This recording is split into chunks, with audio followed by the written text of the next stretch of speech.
بسم اللہ الرحمن الرحیم نحمده ونصلی علی رسولہ الکریم.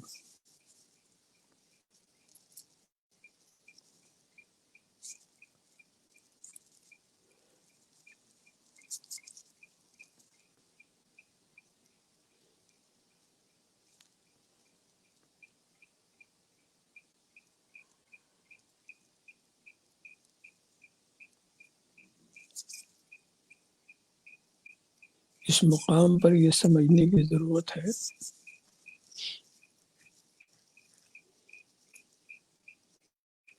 کہ دین اسلام جو ہے فطرت کے مطابق ہے. اسے دین فطرت بھی کہا جاتا ہے.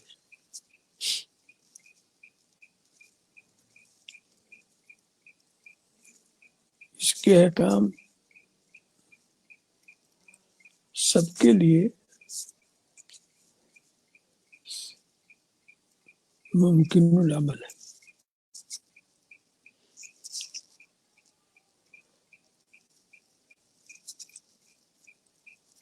اب یہ سمجھنا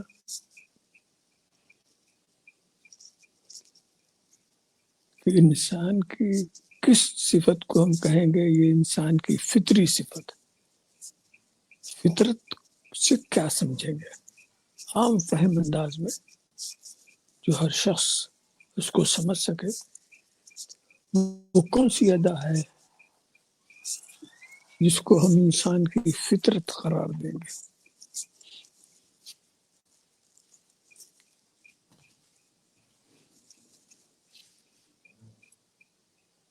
کچھ ادائیں ایسی ہوتی کہ یہ تو فطری چیز ہے اور کچھ ایسی ہیں جس میں اس کے کسب کا دخل ہوتا. کچھ کمالات ایسے ہوتے.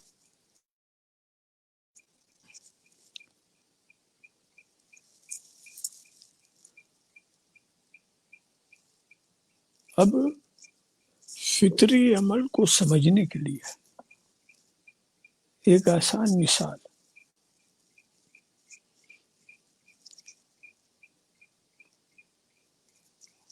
جو چیز جس کی فطرت ہوتی ہے وہ اس کے پورے جنس، اس کے پوری نوع کے اندر وہ چیز پائی جاتی ہے.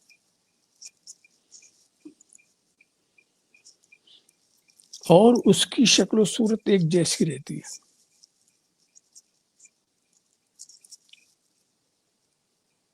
جیسے ہم کہتے ہیں بھوک اور پیاس انسان کی فطرت ہے. کوئی ایسا انسان نہیں ہوگا جس کو بھوک نہ لگتی ہو، پیاس نہ لگتی ہو. یہاں ہم بیماروں کا ذکر نہیں کر رہے ہیں، جو صحت مند ہے ان کے بارے میں یہ بات ہے کہ ان کو بھوک بھی لگتی ہے اور پیاس بھی لگتی ہے. یہ ان کی فطرت ہے.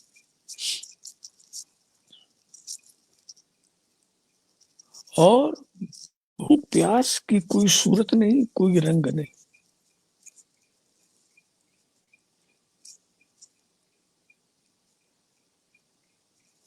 ایسا آپ نہیں کہہ سکتے کہ فلاں کو انگلش میں بھوک لگتی ہے، فلاں کو فرنچ میں پیاس لگتی ہے. آپ مسکراتے ہیں نا، یہ مسکرانا بھی انسان کی فطرت ہے. اب ہم کہیں ذرا انگریزی میں مسکراؤ، بنگلہ میں مسکراؤ، ساری دنیا کے انسان کی مسکراہٹ ایک ہی ہے، زبان الگ، زبان الگ ہے. یہ اس کی اپنی بنائی ہوئی چیز ہے، اپنے تیار کیا اس نے، اس لیے زبان الگ ہے. مگر اور ہر چیز جو اس کی فطرت ہے وہ وہی بھی رہے گی.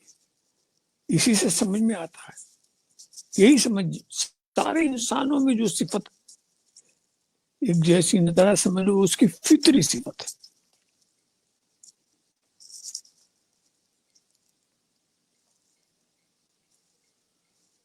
آپ دیکھیں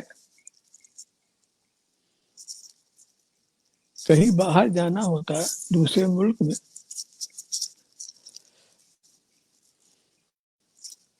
تو زبان کا پرابلم ہوتا ہے. وہاں کچھ بولا جاتا ہے، ہم تو اب یہاں اردو بولنے والے، ہندی بولنے والے ایسے ملک میں جائیں جہاں انگلش ہی انگلش ہو،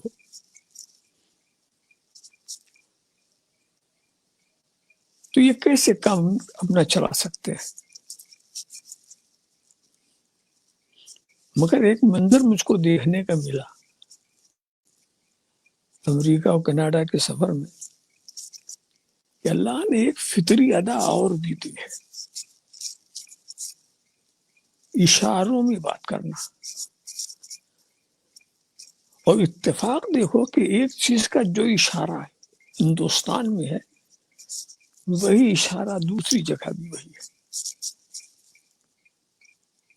ہم کسی کو بلاتے ہیں اشاروں میں، اشارہ کرتے ہیں، بلانے کے لیے یہی اشارہ ساری دنیا میں، اور جس کو بھگاتے ہیں وہ اشارہ کرتے ہیں. تو بھگانے کے لیے وہی اشارہ ہر جگہ.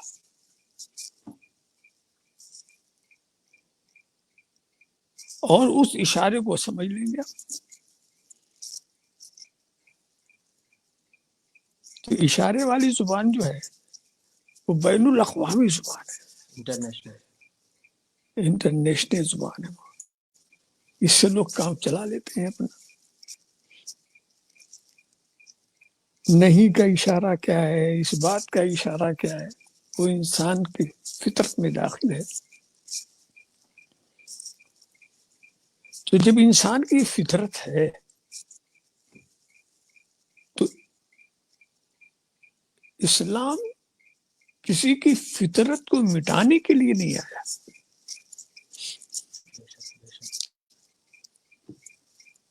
ہاں یہ ضرور ہے کہ فطرت اگر غلط راستے پر لگ گئی ہے تو فطری چیز تو ہے، تو اسلام اس کو صحیح راستہ دکھاتا ہے. بھوک آپ کی فطرت ہے، ٹھیک ہے، مگر حلال کھاؤ، حرام نہ کھاؤ. یہ راستہ آپ کی فطرت تو مٹایا نہیں، کچھ مت کھاؤ ایسا نہیں، راستہ دکھایا، حلال کھاؤ، حرام نہ کھاؤ. ہم آپ کی فطرت پینا ہے تو اسلام یہ نہیں کہ کچھ نہ پیو، یہ حکم نہیں. اگر یہ حکم دے تو اسلام ساری دنیا کے لیے قابل عمل نہیں ہو سکتا. وہ یہ کہے گا کہ حلال چیزوں کو پیو، شراب نہ پیو، حرام کی کمائی سے حاصل کردہ مشروبات مت پیو. تو پینے سے وہ روک بھی رہا ہے اور پینے کی اجازت بھی دے رہا ہے. کیا پینا ہے تو وہ فطرت کو ختم نہیں کرتا، فطرت کو صحیح راستے پہ لگاتا ہے، صحیح راستے پہ لگاتا ہے. اس طرح سے پوری تاریخ آپ دیکھ لیں آپ یہ بتائیں کہ غصہ بہت خراب چیز ہے، لوگ کہتے ہیں ہے بھی غصہ بہت خراب چیز ہے، مگر جب اتنا ہی خراب ہے تو خدا نے غصے کو انسان کی فطرت میں بنا دیا. جب اتنی خراب چیز ہے یہ کہ لوگ لطیفے کے طور پر کہتے ہیں کہ غصہ ہی ایک ایسی حرام چیز ہے جس کا پینا جائز ہے.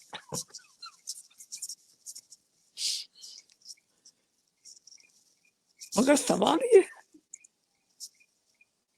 جب یہ اتنی خراب اس کو فطرت میں داخل کیوں گیا تو کہا گیا کہ بھائی فطری میں ہے مگر فطرت کے کچھ رخ بھی ہیں. ہم اسلام تمہارے پورے غصے کو مٹانا نہیں چاہتا، غصہ ضروری ہے نہیں مٹانا چاہتا، بلکہ غصے کا ایک صحیح راستہ بتا رہا. تمہیں غصہ کرنا ہے تو ادھر کرو.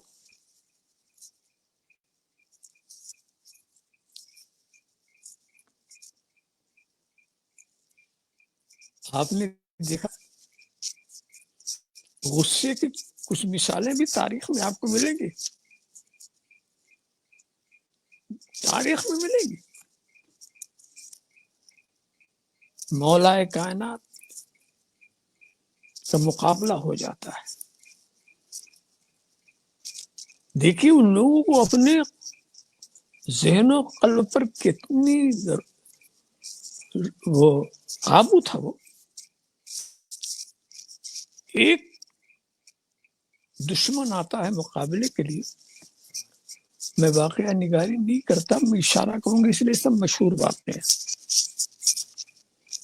مقابلہ ہوتا ہے،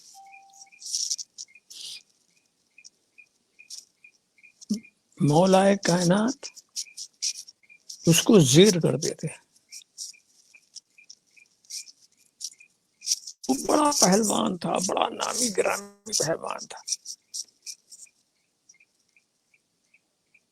لیکن مولا کائنات کے سامنے وہ کچھ نہیں رہا، زیر کر دیا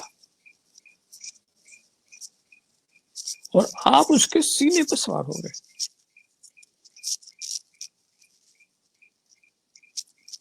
کتنا غصہ رہا ہوگا. خنجر جو اس کے گلے پر رکھنے والے تھے، اس بیچ میں اس نے آپ کے چہرے مبارک پر تھوک دیا. اب تو غصہ اور بھی بڑا ہوگا نا. پہلے تو جو غصہ تھا وہ تھا ہی، مگر پھر تھوک دیا. فوراً آپ سینے سے اتر گئے. اب اس نے کہا اے علی تم تو بہت سمجھدار ہو، کہیں کوئی دشمن کے سینے پہ بیٹھ کر کے اتر جاتا ہے؟ خنجر چلانا تمہارے لیے آسان تھا، ہٹانا آسان نہیں تھا. غصے پر غصہ، غصے پر غصہ، غصہ بڑھ گیا تو غصے سے نہیں روکا اسلام نے. مولا کائنات کا جواب یہ ہوتا ہے کہ دیکھو جب تم میرے مقابلے کے آیا تھا مجھے غصہ تھا، مگر خدا کے لیے. جب میں تجھ سے کشتی میں تیرے سینے پہ سوار ہو گیا مجھے غصہ تھا، مگر خدا کے لیے. جب تو نے میرے منہ پر تھوک دیا تو مجھے غصہ بڑھا، مگر یہ جو غصہ تھا وہ اپنے نفس کے لیے تھا. جو کام صرف میں خدا کے لیے کر رہا تھا اس میں اپنے نفس کی مداخلت کیسے پسند کر سکتا تھا کہ اس میں نفس کا دخل ہو جائے.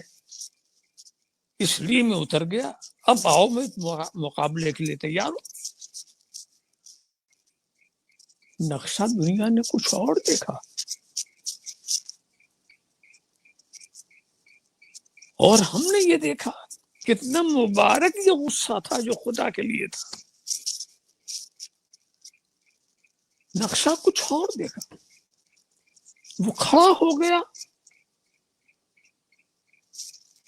اور کلمہ پڑھ لیا، اشہد ان لا الہ الا اللہ وحدہ لا شریک لہ. یہاں پر اس نقطے کو بھی ذہن میں رکھیے. اس اخلاص کو دیکھ کر کے اس کو مل گیا کہ اسلام ہی دین حق ہے. یہ اخلاص دیکھ کر کے اب آپ یہ سوچیں گے تو اس نے طاقت دیکھی حضرت علی کی، اخلاص دیکھا حضرت علی کا، کمال دیکھا حضرت علی کا، اور کلمہ پڑھا رسول عربی کا. ابھی جس کا کمال دیکھو اس کی تعریف کرو. جس کی جرات تو وہاں سے یہ بتانا ہے کہ علی جو ہے اور نبی کے اندر کیا رشتہ.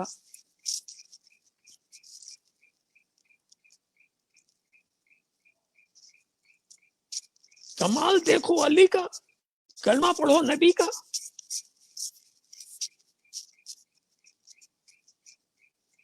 اخلاص دیکھو علی کا، کلمہ پڑھو نبی کا. پتا چلا کہ نبی کی ذات ان کے لیے دعویٰ ہے اور علی کی ذات اس دعوے کی دلیل ہے. سبحان اللہ، بے شک بے شک.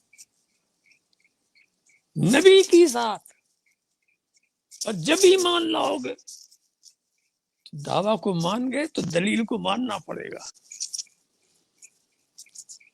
علی دلیل ہے اس دعوے کی.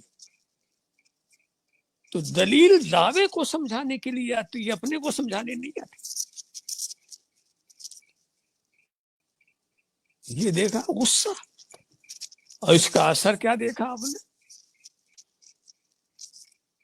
کہ اگر یہ غصہ نہ ہوتا تو نقشہ کچھ اور ہوتا.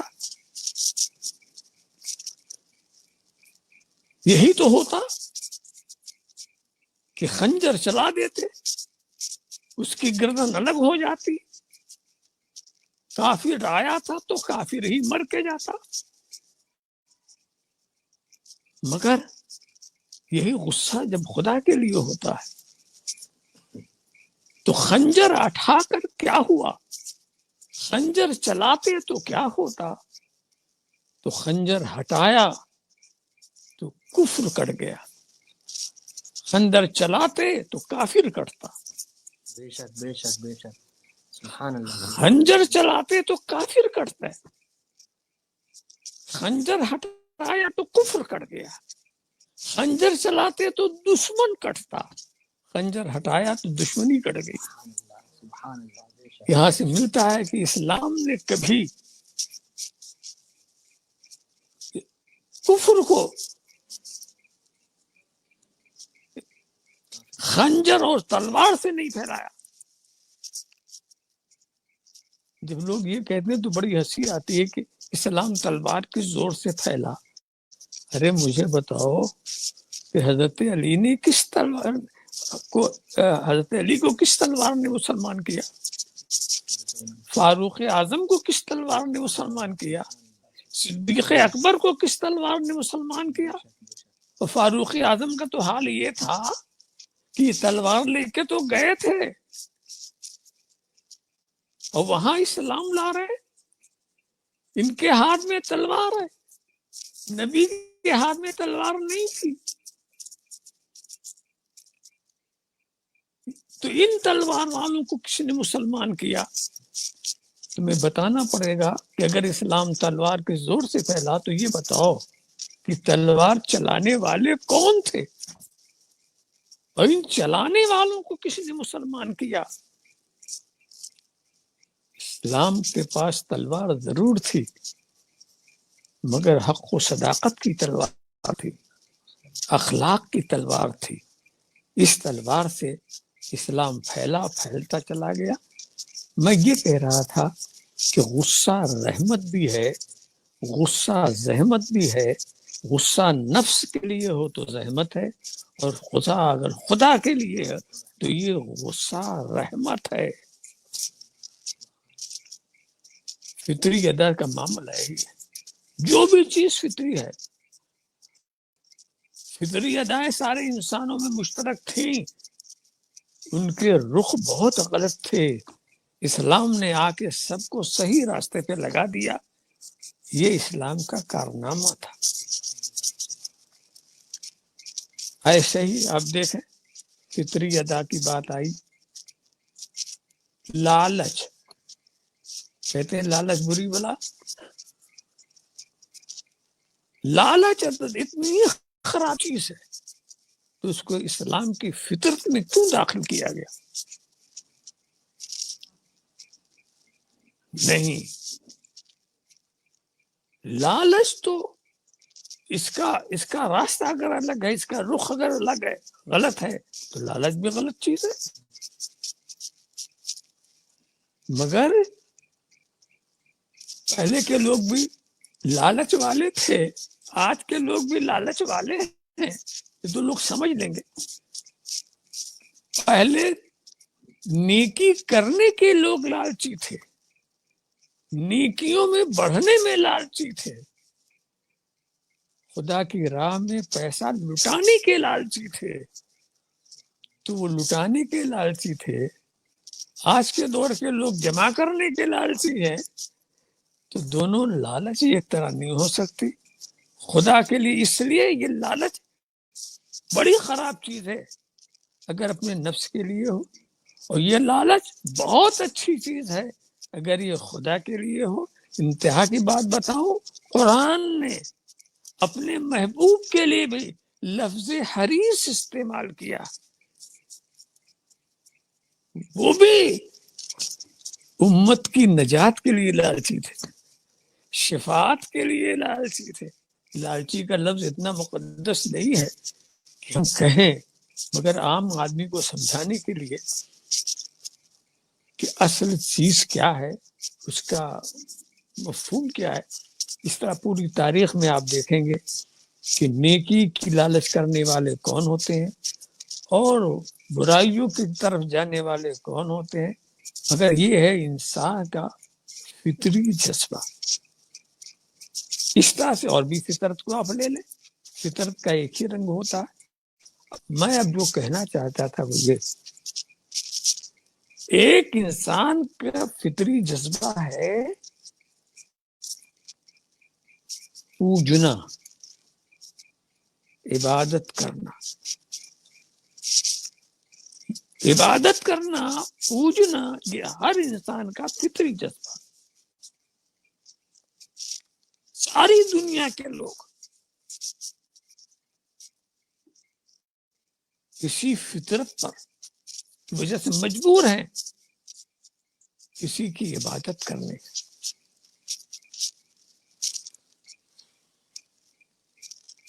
جب فطری جذبہ ہے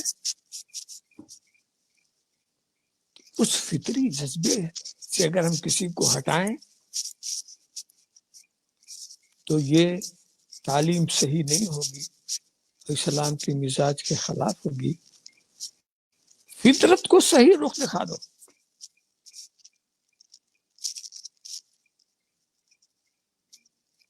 مگر اسی فطرت کے ساتھ ایک دوسری فطرت بھی لگی ہوئی ہے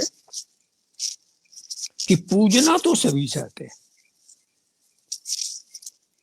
مگر اپنے سے کمزور کو پوجنا نہیں چاہتے۔ پوجنا تو سبھی چاہتے، اپنے کمزور کے آگے جھکنا نہیں چاہتے، یہ بھی فطرت ہے۔ فطرت کا معاملہ یہ ہے، دیکھیے اگر کچھ لوگ کسی کے پجاری نہ ہو تو یہ نہ سمجھو کہ پوجنا انسان کی فطرت نہیں ہے، یہ تو بیماروں کی بات ہے، وہ الگ معاملہ۔ اب یہی پوجنے پوجنا ایسی فطرت ہے کہ ساری دنیا کو دیکھو، کسی نہ کسی کو پوجتے ہیں جس کو وہ بڑا سمجھ لیتے ہیں، پوچھتے ہیں، یہ ان کی مجبوری ہے۔ اس کے بغیر جب یہ پوجنا فطرت ہے تو کچھ اس میں صحیح لوگ بھی تو ہو سکتے ہیں کہ جس کو پوجنا ہے وہ ہو جس سے بڑا کوئی نہ ہو، اس لیے کہ ہم اپنی پیشانی کو اسی کے آگے جھکا سکتے ہیں جو انتہائی کمال والا ہو، اس کے بعد کمال کا کوئی درجہ ہی نہ ہو۔ تو اس طرح سے لوگ اپنے اپنے طور پر غور کرتے رہے ہوں گے، اور فرض کرو ایک جماعت چل رہی ہے اپنی معبود کی تلاش میں، تو یہ تو دیکھے گی نا کہ جس کو پوجنا ہے اس کے اندر قوت ہو، طاقت ہو، چل رہی صاحب۔ اس نے ایک مٹی کا زبردست کوئی بڑا ڈھیلا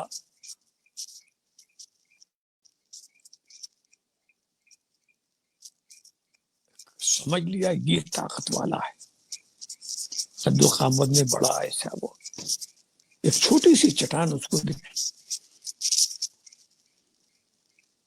مگر اسی میں کچھ ہوش مند لوگ بھی ہیں، وہ کہتے ہیں نہیں نہیں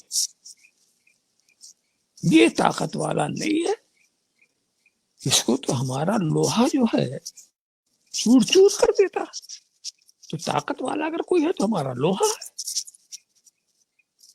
اب جو وہاں جا کے تھک گئے، وہ تھک کر ٹھہر گئے وہاں، مگر کسی نے سوچا، عقل تو سبھی کے پاس ہے، یہ لوہا جس کو ہماری آنکھ پانی بنا دیتی ہے، آتش سیال کی طرح بہا دیتی ہے،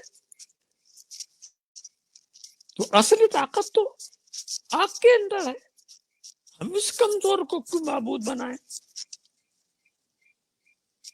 یہ آگے بڑھے پھر آنکھ کی طرف، آنکھ کی طرف کہ بھئی اگر معبود بنانا تو آنکھ کو بنا لو، وہ ہے اصل طاقت والا۔ اگر وہاں جب پہنچے تو پھر کسی کے سمجھ میں آیا کہ یہ پانی، یہ آگ ہمارے پانی کے چند قطرے سے ٹھنڈا کر دیتے، اس کو معبود بنائے۔ تو اگر بنانا ہی ہے تو دریا کو بنا لو، سمندر کو بنا لو، پانی کو بنا لو، اور آگے پہنچے صاحب،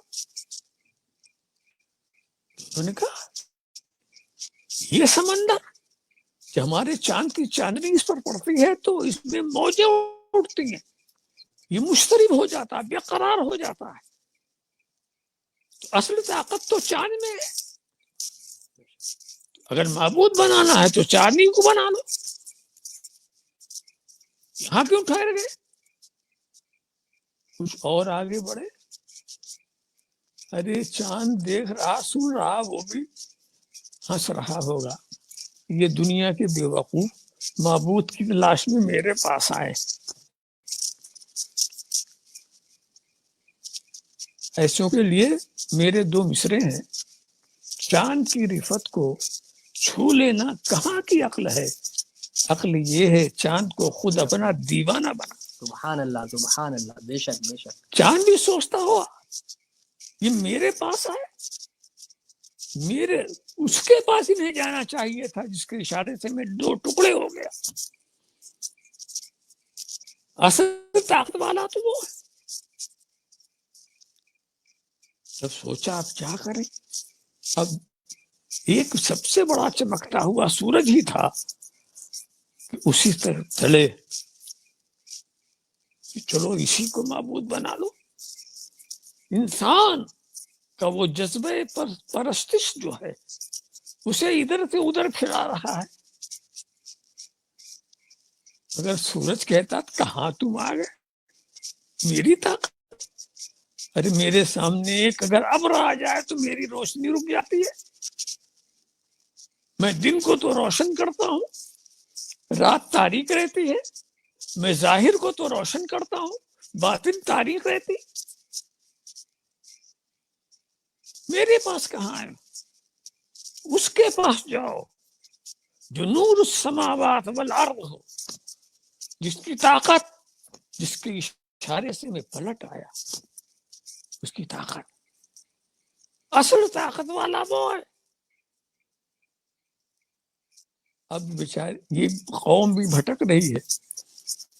دماغ کہہ رہا ہے کہ نہیں نہیں، یہ ڈوبنے والا نکلنے والا معبود نہیں ہو سکتا. مگر کرے تو کیا کرے، تلاشے پھر رہے ہیں.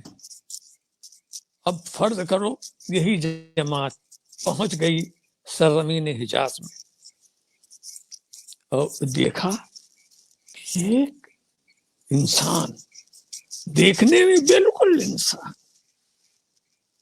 مگر کیا عالم ہے اس کا،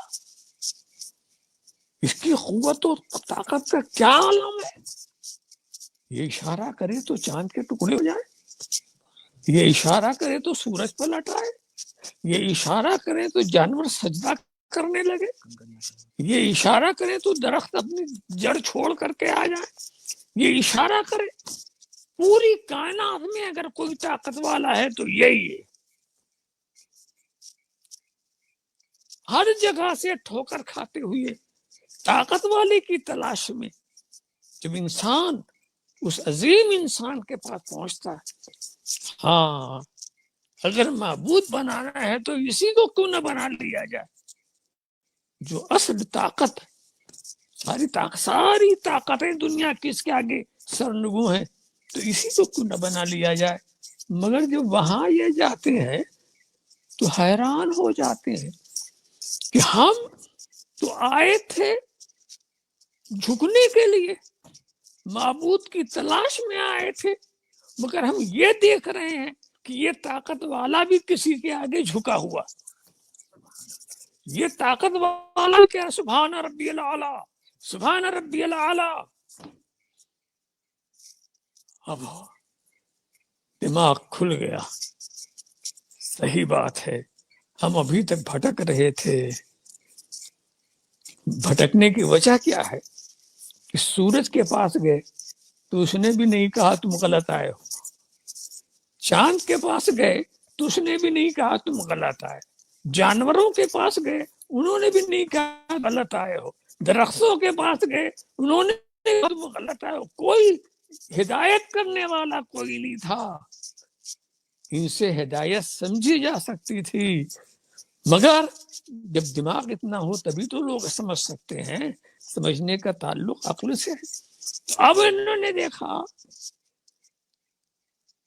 تو اب اس عظیم شخص نے کہا چلو تمہارا مسئلہ حل ہو گیا، تم معبودی کی تلاش میں تو آئے تھے نا، تم تو طاقت والے ہی کی تلاش میں آئے تھے. اب سنو، طاقت والا وہ ہے جس کے آگے میں جھک جاؤں. طاقت والا تم نے سمجھ لیا، اب آگے تمہیں سمجھنے کی کچھ ضرورت نہیں ہے. اب معبود وہ ہے جس کو یہ طاقت والا معبود کہے، یہ طاقت والا جس کے آگے جھک جائے، یہ طاقت والا جس کا اطاعت و اتباع کرے. معبود وہ ہے. یہاں جھکنے نہیں دیا، یہاں جھکنے نہیں دیا کہ آؤ پوچھ کے چلے جاؤ ہم چپ بیٹھیں گے. یہاں آنے والوں کو جھکنے ہی نہیں دیا، راستہ بتا دیا. جھکنے ہی نہیں دیا. جھکنے کی ایک ہی جگہ ہے، سبحان ربی العالی، سبحان ربی العالی، سبحان ربی العظیم، سبحان ربی العظیم. راستہ مل گیا نا. ویسے تو برگے درختان سبز در نظر ہوشیار، ہر ورق دفتریش معرفت کردگار. انسان سمجھنا چاہے، خدا کو جاننا چاہے تو درخت کے پتوں سے جان سکتا ہے، صحرا کے ذروں سے جان سکتا ہے اور سمندر کے قطروں سے جان سکتا ہے. سب خدا کی دلیل ہے، مگر دلیل جب آپ سمجھیں گے تو وہ دلیل ہوگی، نہیں سمجھے تو کچھ نہیں. مگر اب یہ جو آیا ہے یہ صرف دلیل بن کے نہیں آیا ہے، یہ برہان بن کے آیا ہے. برہان کا معاملہ اور ہے، دلیل جو تھی اس نے اپنی رکاوٹ نہیں ڈالی، سجدہ کرنے والے اس کا سجدہ کرتے رہے، مگر برہان کسی کے سر کو جھکنے نہیں دے گا. جھکائے گا تو صرف خدا ہی کے آگے جھکائے گا. یہ برہان ہے. تو اب دیکھیے انسان کا فطری جذبہ تھا اور اسلام نے اسی فطری جذبے کی طرف پہنچا دیا کہ اگر تمہیں پوجنا ہے تو خدا کو پوجو، اور سب سے بڑی طاقت وہی ہے، اسی کو پوجو. تو طاقت والے کو پوجنا ہے. یہ جذبہ جو ہے یہاں سے مل گیا، اسلام نے ہدایت دی، اور یہی اسلام کی خوبی ہے کہ اسلام جو ہے کسی کو بھٹکنے نہیں دیتا، جو بھٹکتا ہوا آتا ہے اس کو صحیح راستہ دکھا دیتا ہے. وآخر دعوانا ان الحمدللہ رب العالمین. سبحان اللہ سبحان اللہ. تو عزیزان ملت، اب میرا ایمان یہ کہہ رہا ہے کہ مجھے یہ امید ہی نہیں بلکہ یقین کامل ہے کہ آپ آج سمجھ گئے ہوں گے کہ روح کی تازگی کسے کہتے ہیں. حضرت کے اس بیان سے ہم سب کی روح الحمدللہ آج روح کو تازگی ملی، اور یہ تو ایک شروعات ہے. انشاءاللہ تعالی ہر ایک دن کے فاصلے پر ہم آپ کے درمیان، آج تھوڑا میری طبیعت میں کچھ گرانی تھی اس لیے ہم آپ کے درمیان کچھ لب کشائی نہ کر سکے. انشاءاللہ آگے ہم بھی کچھ کوشش کریں گے، اور تب تک کے لیے جو ہے انشاءاللہ ہم دوبارہ پرسوں اپنے وقت پر انشاءاللہ وقت مقررہ 10:30 سے 11 کے درمیان جو ہے ہم آپ کے درمیان حاضر ہوں گے. اور جو ہم نے ایک دن پہلے 8 رمضان المبارک کو جو ہم نے آپ سے عرض کیا تھا، ایک حضرت کا عطا کیا ہوا ایک وظیفہ، تو حفظ ما تقدم کے طور پر اگر کوئی اسے پڑھنا چاہے، اپنے معمولات میں لانا چاہے، تو مطلب یہ کہ از روئے احتیاط، اگر کسی کو اللہ نہ کرے ایسا یہ مرض جو ہے کسی کو ہو، لیکن اگر کسی کو نہیں بھی ہے اور وہ احتیاطی طور پر حفظ ما تقدم کے طور پر از روئے احتیاط اگر وہ اس وظیفے کو، اس عمل کو اپنے معمولات میں اتارنا چاہ رہا ہے تو وہ ضرور اسے کرے. دن میں 2 بار صبح و شام آپ کو اسے کرنا ہے انشاءاللہ تعالی. تب تک کے لیے السلام علیکم ورحمۃ اللہ وبرکاتہ.